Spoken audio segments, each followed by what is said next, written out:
थोड़ी सी रिफ्लेक्शन दूंगा शुरू में कुछ बयानात से।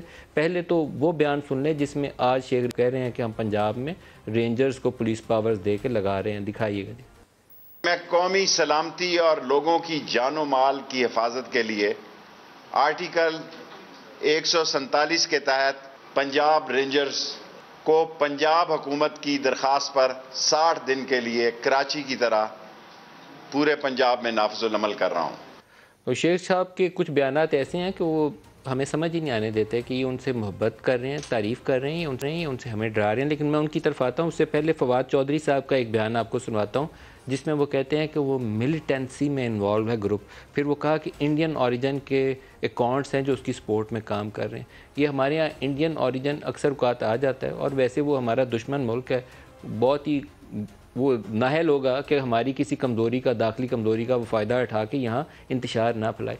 लेकिन जब फैज़ाबाद में पैसे बांटे जा रहे थे उस वक्त आप लोग कहाँ थे? फवाद चौधरी ने क्या कहा? हिंदुस्तान के अकाउंट्स तरीके लबैक को सपोर्ट कर रहे हैं। वाज़ेह पॉलिसी डिसीजन लिया गया है और वो डिसीजन यही है कि ये जो अब कालदम तरीके लबैक है इसको मिलिटेंट पार्टी के तौर पर ट्रीट किया जाएगा। इनको हम कतई तौर के ऊपर अब एक सियासी जमात के तौर पर ट्रीट नहीं करेंगे और बाकी इदारों को भी मैं समझता हूँ अपनी जिम्मेदारी अदा करनी चाहिए। ये जो यहाँ पे इलेक्शन लड़ने की इजाज़त इलेक्शन कमीशन की तरफ से अभी तक उनको दी गई है, उसके ऊपर अदालतों का जो मामला है, तमाम जो हमारे इदारे हैं उनका ये फ़र्ज़ है कि वो अपना अपना किरदार अदा करें। अब ये मालूम नहीं है मुझे फवाद चौधरी ये दरख्वास्त किस अदारे से कर रहे हैं कि वो अपना फ़र्ज़ अदा करें। वफाकी हुकूमत अपना काम खुद करने में नाकाम रही है। जब इन्होंने उसको एक बैंड तंजीम करार दिया तो शेख रशीद कह चुके हैं कि हमने अभी बैंड किया, कालदम करार नहीं दिया।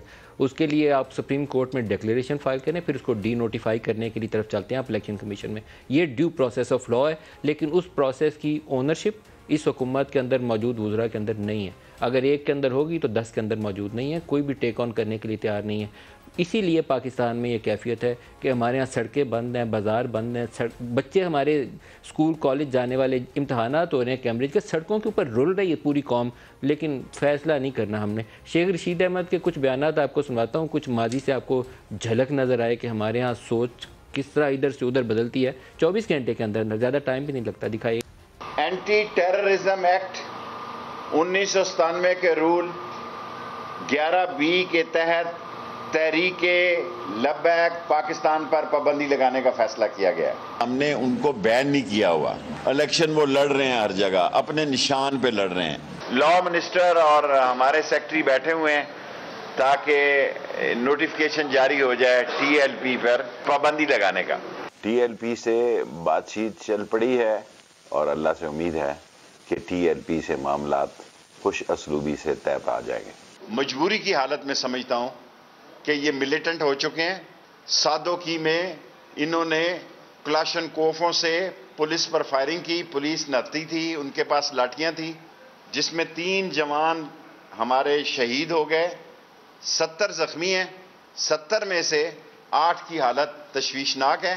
मैं हुकूमत को आखिरी वार्निंग देना चाहता हूं, वरना इस मुल्क में लब्बैक या रसूल अल्लाह की ऐसी तहरीक चलेगी, अकल के नाखन ले लें, वरना ये तमारी हुई लूटी हुई दौलत भी काम नहीं आएगी। ये फरसूदा निजाम को भी आग लगा देंगे और उस सारी सोचों का पाकिस्तान में जिंदा रहना मुश्किल कर देंगे। हम मर मिटेंगे। इन्हीं सोचों का, इन्हीं तजादात का नतीजा था कि इलेक्शन कैंपेन के अंदर एहसन इकबाल और बाकी लोगों के साथ जो कुछ हुआ, एहसन इकबाल को गोली मारी गई। बाकियों के साथ जो कुछ हुआ, बहुत सारे लोग अपनी जान बचाने के लिए छुपते फिरते थे। तो शेख साहब अभी भी मेरे ख्याल में किसी एक जगह पर मौजूद नहीं है कि वो राइट पे हैं या लेफ़्ट में, आप अभी भी फ़ैसला नहीं कर सकते। ख़ुद वज़ीर आज़म पाकिस्तान इमरान खान, जिनकी सरबराही में आज काबीना का इजलास हुआ और ये फैसले लिए गए कि पंजाब में रेंजर्स तैनात करनी है, स्टेट की जो रिट है उसको इस्टेब्लिश करना है, यहाँ सड़कें बंद नहीं करने देनी, मिलिटेंसी में कोई ग्रुप इन्वॉल्व होगा तो उसके आगे घुटने नहीं टेकने, ख़ुद क्या कहते थे वो भी सुन लीजिए। जिसका प्रेशर हमारे पर पड़ना शुरू हुआ जब वहाँ फैज़ाबाद में एक्शन लिया गया और जब लोगों का एक रिएक्शन आया सारे पाकिस्तान में, सारी जगह से हमारी पार्टी के कारकुनों से हमें प्रेशर शुरू हो गया कि वो भी जाना चाहते थे। मैं आपको ये बता रहा हूँ कि अगर ये फौज ना ये समझौता करवाती, इस मुल्क पे इतना बड़ा इंतशार आ रहा था, हम सबको खौफ आया हुआ था। मैंने 2 नफल पढ़े सुबह उठ के जब पता चला कि ये मसला हल हो गया। ये हमारे लीडर्स के बयानात हैं, बाकियों के बीच से मुख्तलिफ नहीं होंगे। और जब तक हम ये फ़ैसला ना कर लें कि हमने अंदर से साफ़ होना है, तो तब तक आज TLP के ऊपर कार्रवाई है, माजी में MQM का मैंने ऑपरेशन का आपको जिक्र किया है, तो कल कोई और ग्रुप हम खड़ा कर लेंगे। अपने अंदर अपनी सोचों में ये बात तय करिए कि हमने अपनी कौम को इसी तरीके से मरने के लिए छोड़ना सड़कों के ऊपर, अपने बच्चों को इसी तरीके से एक्सपोज करना है कि APS का वाक़या हो जाए, या हमने इस कौम को एक मॉडर्न तरीके से जदीद रियासत बनाना है जहाँ ये तालीम याफ्ता हो, पढ़े लिखें, तरक्की करे, पाकिस्तान फले फूले, या इसी तरीके से किसी बंदूक का खौफ हो, किसी चुराहे के ऊपर बंदिश हो, कहीं आग हो, कहीं जलाओ हो, कहीं गिराओ। ये फ़ैसला करना है हमने, जो कर नहीं सके, अफसोस के साथ हम कर नहीं सके, APS के बाद भी नहीं कर सके। बहुत ही अफसोस की बात है।